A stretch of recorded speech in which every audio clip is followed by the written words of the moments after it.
थाने के सामने पेट्रोल छिड़क कर गोली मार देना और फिर व्यक्ति का धू धू करके जलना, सोचिए कैसा मंजर रहा होगा। जी हाँ, मैं आपको बता रहा हूँ वर्षों पहली घटना। वो घटना ऐसी थी कि एक कक्षा 9 में पढ़ने वाला छात्र, उसके पिता की हत्या हो जाती है। हत्या होने के बाद वो बच्चा कहीं और रिश्तेदारी में चला जाता है। उसे भय होता है कि उसकी भी हत्या न हो जाए, तो इसलिए वो अपनी रिश्तेदारियों में चला जाता है।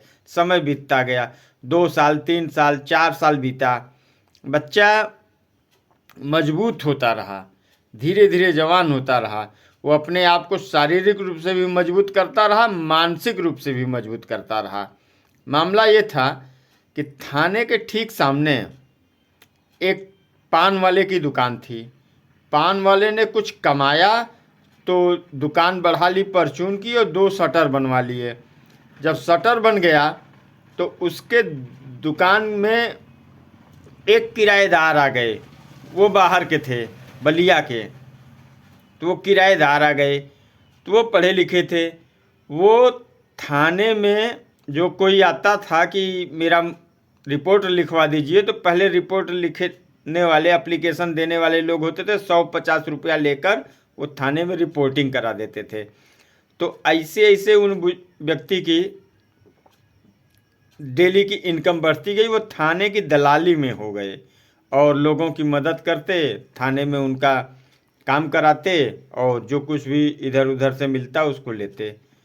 थाने में उनका इतना रसूख बढ़ गया कि वो जिस किराए के मकान में थे उसको हड़पना चाहते थे और वो हड़प भी लिए, किराया देना बंद कर दिए।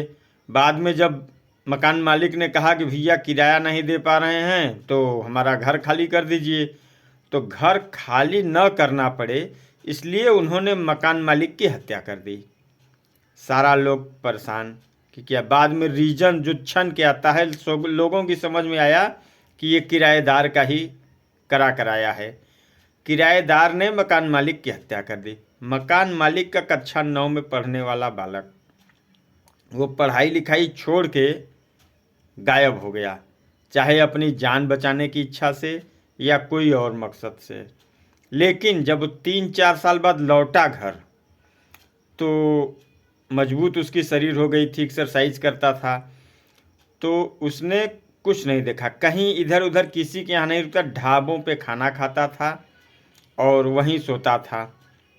मतलब कोई मार्केट में उसको पहचानने वाला ही नहीं था। दाढ़ी मूछ उसकी आ गई थी।